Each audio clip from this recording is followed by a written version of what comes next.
Have you ever opened your refrigerator, spotted last night's leftovers, and wondered, is it still safe to reheat this? For millions of people, reheating food is part of everyday life.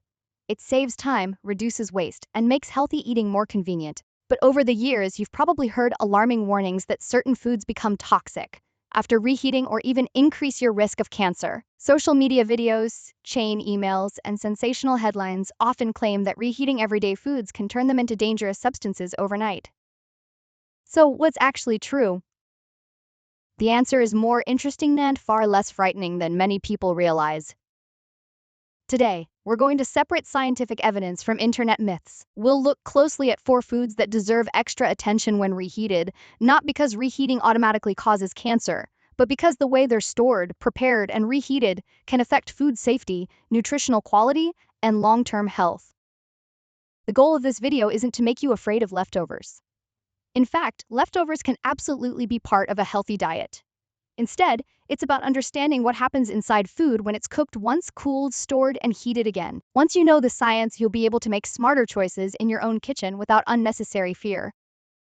One of the biggest misconceptions is that reheating itself creates cancer. That's simply not what the evidence shows. Cancer develops through a complex combination of genetics, lifestyle, environmental exposures, chronic inflammation, smoking, alcohol, obesity, physical inactivity, ultraviolet radiation, certain infections, and, in some cases, long-term dietary patterns. There isn't strong scientific evidence showing that simply reheating properly stored food causes cancer.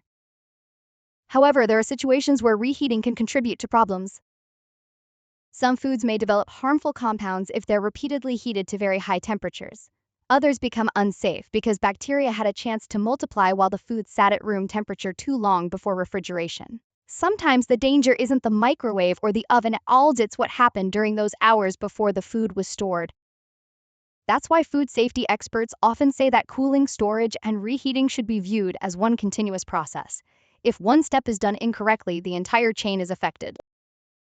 Think of your refrigerator as a pause button, not a reset button. Cooling food slows bacterial growth, but it doesn't magically destroy bacteria that are already present. Reheating can kill many bacteria if the food reaches the proper internal temperature, but some bacteria produce toxins that are heat stable. Those toxins may remain even after the food is steaming hot. This distinction is incredibly important because many people assume that if food is hot enough, it's automatically safe. Unfortunately, that's not always the case. The good news is that the vast majority of foodborne illnesses are preventable with proper handling. Simple habits: refrigerating leftovers promptly, storing them in shallow containers, reheating them thoroughly, and avoiding repeated heating and cooling cycles can dramatically reduce your risk. Another myth worth clearing up before we begin is the idea that microwaves somehow make food radioactive or carcinogenic. This is false. Microwave ovens use non-ionizing electromagnetic waves to make water molecules vibrate, producing heat. They do not make food radioactive, and they do not create cancer-causing radiation inside your meal. The real concern isn't the microwave, it's uneven heating. If parts of the food remain too cool, bacteria may survive. That's why stirring soups, rotating dishes, and allowing food to stand for a minute after microwaving helps distribute heat more evenly. It's also important to recognize that nutrition changes with every cooking cycle. Certain vitamins, particularly vitamin C and some B vitamins, are sensitive to heat. Each time food is cooked, some of these nutrients are lost. While this isn't usually a reason to throw food away, it reminds us that freshly prepared meals often retain slightly more nutritional value than foods that have been reheated multiple times. But nutrition is only one piece of the puzzle. The type of food matters. The temperature matters. The cooking method matters. And perhaps most importantly, how long that food sat on your kitchen counter before it ever entered the refrigerator matters. Throughout this video, you'll notice that the foods we're discussing don't all share the same concern. Some are associated with bacterial contamination. Others are linked to chemical changes that occur during repeated high-temperature cooking. Understanding these differences helps you avoid blanket rules that simply aren't supported by science. For example, you've probably heard people say never reheat spinach because the nitrates become poisonous, or never reheat eggs because they become toxic, or never reheat mushrooms because they'll upset your stomach. Most of these claims have been exaggerated or taken completely out of context. We'll address some of those myths later because believing incorrect information can sometimes distract us from the risks that truly deserve our attention. One of the biggest priorities in cancer prevention isn't avoiding leftovers altogether. It's maintaining an overall dietary pattern rich in vegetables, fruits, legumes, whole grains, nuts, seeds, and minimally processed foods while limiting processed meats, excessive alcohol, and foods repeatedly cooked at extremely high temperatures. That broader picture has far stronger scientific support than focusing on any single reheated meal. Still, there are 4 foods that deserve a closer look, because improper reheating, or more accurately, improper handling combined with reheating, can increase health risks in ways many people don't realize. The first one surprises almost everyone because it's sitting in kitchens around the world every single day. It looks harmless, smells perfectly normal, and often tastes exactly the same after reheating. Yet if it's stored incorrectly, it has been responsible for countless cases of food poisoning across the globe. And that's where we'll begin. The first food is one that surprises almost everyone: rice. Whether it's white rice, brown rice, jasmine rice, basmati, or fried rice from your favorite restaurant, rice is a staple for billions of people around the world. Most of us assume that because it doesn't contain meat or dairy, it's one of the safest leftovers in the refrigerator. Ironically, the opposite can sometimes be true. Rice is one of the foods most commonly associated with a type of food poisoning caused by a bacterium called Bacillus cereus. This naturally occurring bacterium is commonly found in soil, and its spores can survive the cooking process. That means even freshly cooked rice may still contain dormant spores. Normally, that's not a problem. The problem begins after cooking. Imagine you've just finished dinner. The rice sits on the kitchen counter while everyone talks, watches television, or cleans up. 1 hour passes, then another. The rice cools slowly, remaining in what's known as the danger zone, between about Sorek and Stolsorek degrees Fahrenheit, or 460 degrees Celsius. This temperature range is ideal for bacterial growth. As the rice sits there, those dormant spores can wake up and begin multiplying. Even more concerning, some strains of Bacillus cereus produce toxins. While reheating the rice may kill many of the bacteria themselves, certain toxins are remarkably resistant to heat. Once those toxins have formed, simply putting the rice in the microwave doesn't necessarily make it safe again. This is one of the reasons food safety experts emphasize that proper storage is every bit as important as proper cooking. Here's where many people get confused. You'll often hear someone say, reheated rice is dangerous. That's not quite accurate. The real issue isn't that the rice was reheated. The issue is that it wasn't cooled and refrigerated quickly enough before being reheated. If cooked rice is refrigerated within about 2 hours sooner, if the room is very warm and stored properly in shallow containers, the risk drops dramatically. When you're ready to eat it again, reheat it thoroughly until it's steaming hot all the way through. In other words, it's the handling, not the reheating itself, that makes the biggest difference. Another habit worth avoiding is repeatedly warming the same container of rice over and over again. Perhaps you've done this before. You microwave the entire bowl, eat half, return the rest to the refrigerator, then reheat it again the next day. Every cycle of cooling and reheating gives surviving bacteria another opportunity to multiply. If the food spends too much time in unsafe temperatures, repeated heating also gradually affects texture and nutritional quality. Instead, divide leftover rice into smaller portions before refrigerating it. That way you only reheat what you plan to eat. Brown rice deserves a brief mention as well. Because it contains more natural oils than white rice, it can develop stale or rancid flavors sooner during storage. While this isn't usually a food safety issue by itself, it's another reason to consume refrigerated rice within a few days rather than letting it sit for a week. If you've ever ordered takeout, there's another common mistake to avoid. Many people leave the takeout container on the counter for several hours before putting it away. It feels harmless because the food was hot when it arrived. But once it cools into the bacterial danger zone, the clock starts ticking. Restaurant rice should be treated exactly the same as homemade rice. Refrigerate leftovers promptly, ideally in smaller containers that cool more quickly than one large, tightly packed container. Let's also address a popular internet myth.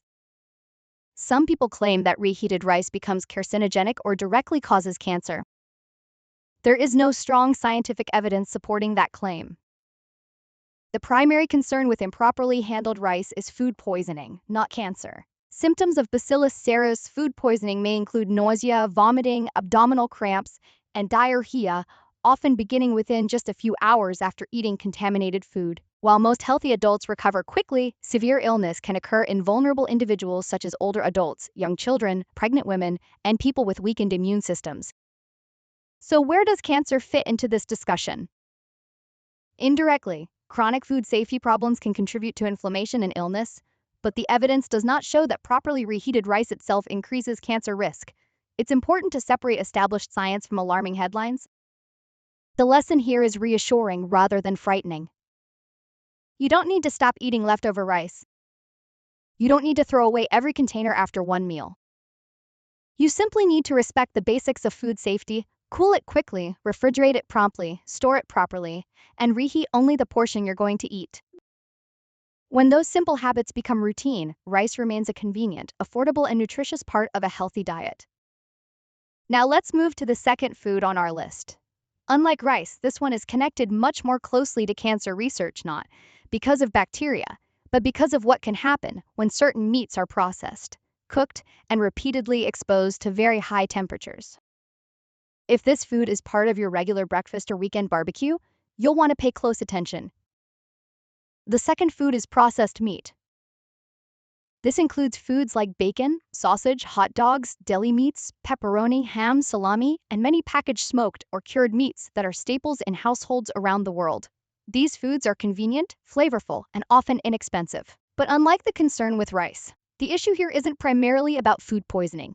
It's about what can happen when processed meats are consumed regularly, and especially when they're repeatedly cooked or reheated at very high temperatures. Let's begin with an important distinction. Eating a leftover slice of turkey or reheating last night's chicken does not automatically increase your cancer risk. The strongest evidence specifically involves fewer processed meats that have been preserved by smoking, curing, salting, or the addition of chemical preservatives such as nitrites and nitrates. These preservation methods help extend shelf life and improve flavor, but they also create conditions where potentially harmful compounds can form during cooking. One of the best studied groups of compounds is called nitrosamines (PUC).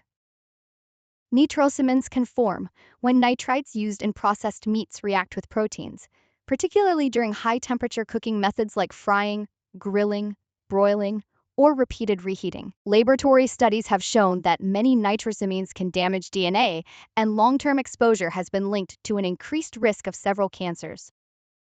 Another group of compounds deserves attention as well.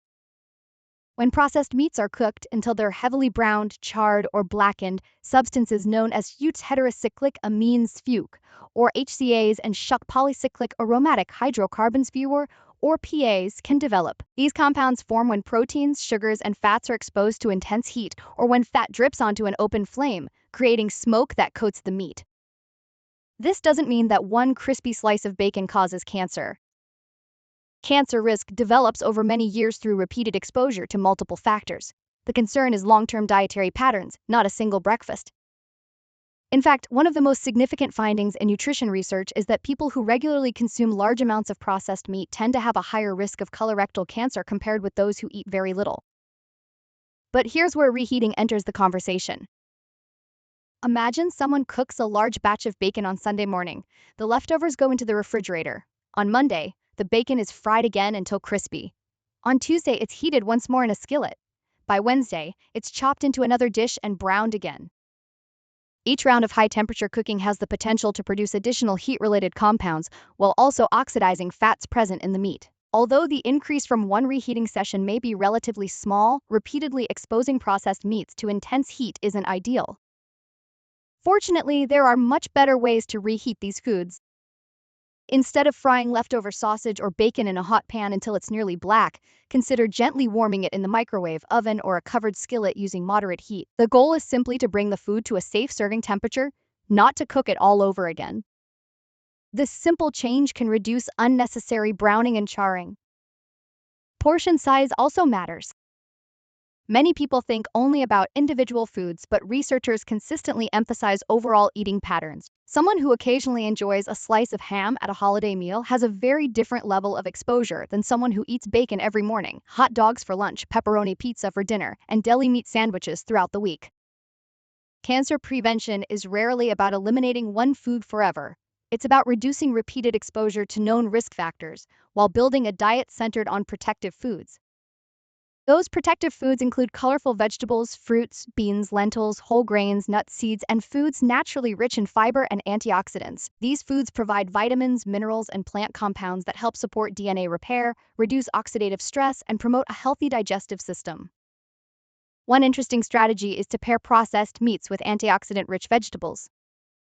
While vegetables don't cancel out unhealthy foods, compounds found in foods like broccoli, Brussels sprouts, spinach, tomatoes, onions, garlic, and colorful peppers may help reduce oxidative stress associated with normal metabolism. Replacing part of a processed meat meal with these foods is a much healthier long-term approach than simply focusing on reheating alone. Another point worth mentioning is sodium. Processed meats are often extremely high in salt. Excess sodium intake has been linked to high blood pressure, increasing the risk of heart disease and stroke. Some research also suggests that diets consistently high in salty processed foods may contribute to stomach cancer risk in certain populations, particularly when combined with other dietary and lifestyle factors. So while we're talking about reheating, remember that the food itself deserves just as much attention as the cooking method. Let's also clear up another myth. Some people believe that reheating processed meat once suddenly transforms it into a carcinogen. That's not supported by the evidence. The stronger scientific concern is regular consumption of processed meats over many years, particularly when they're frequently cooked or reheated at very high temperatures until heavily browned or charred. If you occasionally enjoy these foods, there's no reason to panic. Instead, think about balance. Reserve processed meats for occasional meals rather than daily staples. Choose fresh poultry, fish, beans, lentils, eggs, or minimally processed cuts of meat more often. And when you do reheat processed meats, use gentle heat rather than trying to recreate that extra crispy texture. These small decisions, repeated over months and years, can make a meaningful difference to your overall health. Now let's turn to the third food on our list, a category surrounded by more myths than almost any other. You've probably heard people say that you should never reheat spinach because the nitrates become poisonous. Others say the same thing about kale, celery, or beets. Is there any truth to these warnings? The answer may surprise you. The third food on our list is leafy green vegetables, especially spinach, kale, beet greens, celery, and other vegetables that naturally contain nitrates. If you've spent any time online, you've probably seen dramatic warnings claiming that reheating spinach creates dangerous toxins or even turns it into a cancer-causing food. These claims have been shared for years, and they've convinced many people to throw away perfectly good leftovers. But what does the science actually say? The answer is reassuring. Leafy greens naturally contain nitrates. That may sound alarming because the word nitrate is often associated with processed meats, but they're not the same thing. The nitrates found naturally in vegetables exist in a completely different nutritional context. Vegetables are also packed with vitamin C, polyphenols, antioxidants, fiber, potassium, folate, and hundreds of beneficial plant compounds. In fact, diets rich in leafy green vegetables are consistently associated with a lower risk of heart disease, stroke, and several types of cancer. So why the confusion? When we eat vegetables containing nitrates, our bodies convert some of those nitrates into nitrites. These nitrates can then be converted into nitric oxide, a remarkable molecule that helps relax blood vessels, improve circulation, support healthy blood pressure, and enhance blood flow throughout the body. This is one reason athletes sometimes drink beetroot juice before competition. Nitric oxide helps improve the efficiency of oxygen delivery to working muscles. Clearly, nitrates from vegetables aren't automatically harmful. However, there is a small piece of science that has been misunderstood and exaggerated over time. Under certain laboratory conditions, nitrites can react with proteins to form compounds called nitrosamines. Some nitrosamines have been shown to increase cancer risk, but this reaction is much more relevant in processed meats, where nitrites are intentionally added as preservatives and the foods are often exposed to high cooking temperatures. Leafy vegetables are different. They naturally contain antioxidants, particularly vitamin C and other phytochemicals, which actually help reduce the formation of harmful nitrosamines. In other words, the same vegetables people are afraid to reheat often contain protective compounds that work in their favor. This is why nutrition scientists continue to encourage people to eat more vegetables, not fewer. That said, there is still one practical concern. Like many cooked foods, leafy greens can support bacterial growth if they're left at room temperature for too long after cooking. Imagine cooking a large pot of spinach, leaving it on the stove for 4 or 5 hours, and then refrigerating it overnight. The problem isn't the spinach. The problem is improper food handling. Just as with rice, bacteria can multiply rapidly when cooked food remains in the temperature danger zone. While reheating kills many bacteria, preventing bacterial growth in the first place is always the safest strategy. Another issue is nutritional quality. Leafy greens contain delicate vitamins that don't tolerate repeated heating very well. Vitamin C, folate, and certain B vitamins gradually break down every time the vegetables are cooked. If you repeatedly heat the same container over several days, the vegetables may become softer, lose their vibrant color, and provide fewer heat-sensitive nutrients. That doesn't mean they're unhealthy. It simply means they're no longer at their nutritional peak. One easy solution is to cook only what you'll eat over the next day or two, refrigerate leftovers promptly, and reheat just the portion you need. This preserves both safety and quality while reducing unnecessary waste. Now let's talk about another common misconception. Some people believe that reheated spinach becomes toxic. There is no strong scientific evidence supporting this claim for properly stored and reheated vegetables. In fact, many traditional cuisines around the world regularly include reheated vegetable dishes without increased cancer rates attributable to reheating itself. What matters far more is your overall eating pattern. People who consistently eat generous amounts of leafy greens tend to have lower rates of many chronic diseases. That's because these vegetables supply fiber that feeds beneficial gut bacteria, antioxidants that help protect cells from oxidative stress, and minerals that support everything from bone health to immune function. If you're trying to lower your cancer risk, removing vegetables from your diet because you're afraid of reheating them would actually move you in the wrong direction. Instead, focus on simple food safety habits. Cool cooked vegetables within about 2 hours. Store them in clean, airtight containers. Keep your refrigerator at the proper temperature.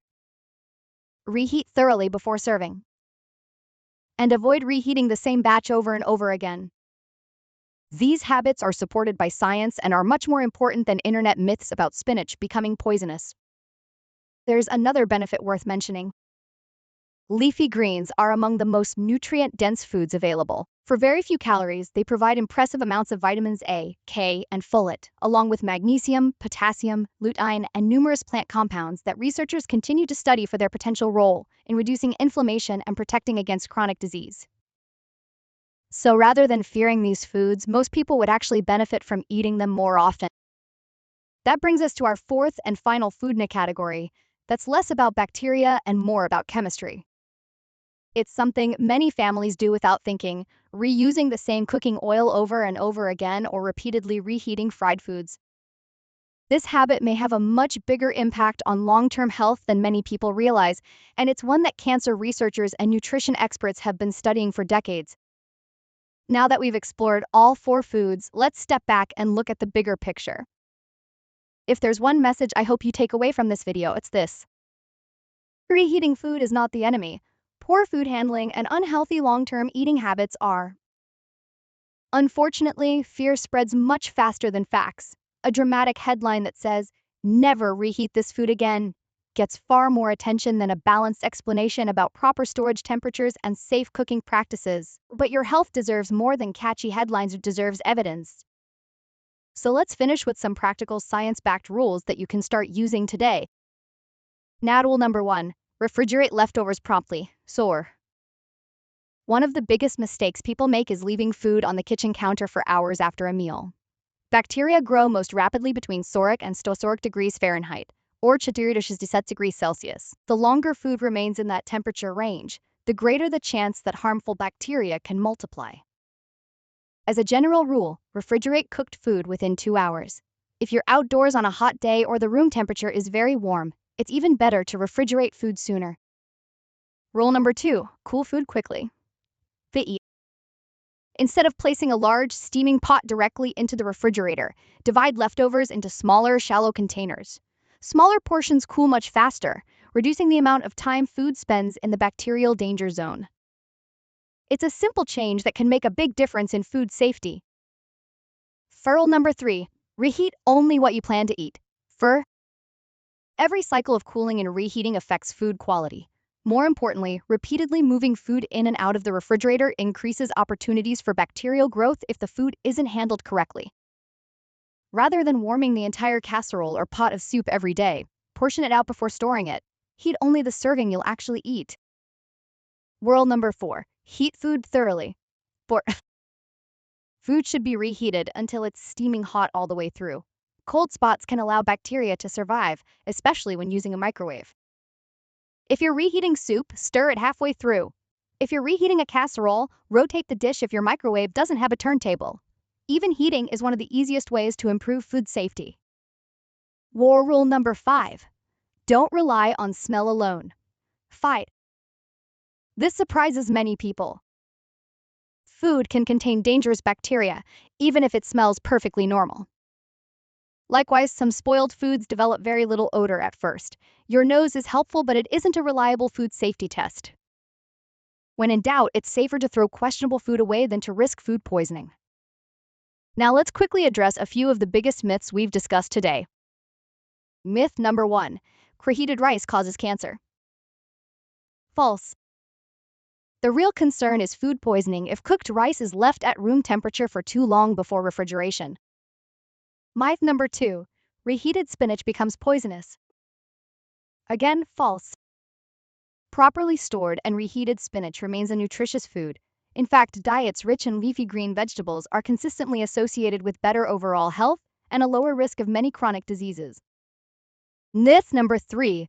Microwaves make food radioactive. Absolutely not. Microwave ovens use non-ionizing radiation to generate heat. They do not make food radioactive and they do not create cancer-causing radiation inside your meal. Myth number 4. One reheated meal causes cancer. This is perhaps the biggest misconception of all. Cancer doesn't develop because of one leftover dinner. It develops through the interaction of many factors over many years. Smoking, excessive alcohol, obesity, chronic inflammation, physical inactivity, ultraviolet radiation, certain infections, environmental exposures, and long-term dietary patterns all play much larger roles than whether you reheated yesterday's lunch. That's actually encouraging news. It means your everyday choices matter far more than isolated moments. Every time you choose a meal rich in vegetables, fruits, beans, whole grains, nuts, seeds, and healthy proteins, you're investing in your future health. Every time you maintain a healthy body weight, stay physically active, avoid tobacco, limit alcohol, prioritize sleep, and keep up with recommended cancer screenings, you're taking meaningful steps supported by decades of scientific research. These habits don't promise perfect health, nothing can, but they consistently reduce the risk of many chronic diseases while improving quality of life. So, should you stop eating leftovers? Absolutely not. Leftovers can save time, reduce food waste, lower grocery bills, and make healthy eating much easier during a busy week. In many cases, meal prepping with properly stored leftovers is healthier than relying on fast food or ultra-processed convenience meals. The key is respecting food safety. Store leftovers promptly. Keep your refrigerator cold. Reheat food thoroughly. Avoid repeatedly heating the same meal. Limit heavily processed and charred foods. And use fresh, high-quality ingredients whenever possible. These aren't extreme rules. They're practical habits that fit into real life. Remember, good health isn't built on one perfect meal or destroyed by one imperfect one. It's built through thousands of small decisions that add up over months and years. Before we finish, I'd love to hear from you. Which of these 4 foods surprised you the most? Have you ever believed one of the common reheating myths we discussed today? Share your thoughts and experiences in the comments below. Your question might even inspire a future video. If you found this video helpful, give it a thumbs up and share it with someone who regularly meal preps or loves leftovers. You might help them avoid unnecessary fear while learning the simple habits that truly protect their health. And if you're passionate about evidence-based nutrition, cancer prevention, healthy aging, and practical medical advice you can actually use every day, be sure to subscribe and turn on notifications so you never miss a new video. Thank you so much for watching. Take good care of yourself, and I'll see you in the next one.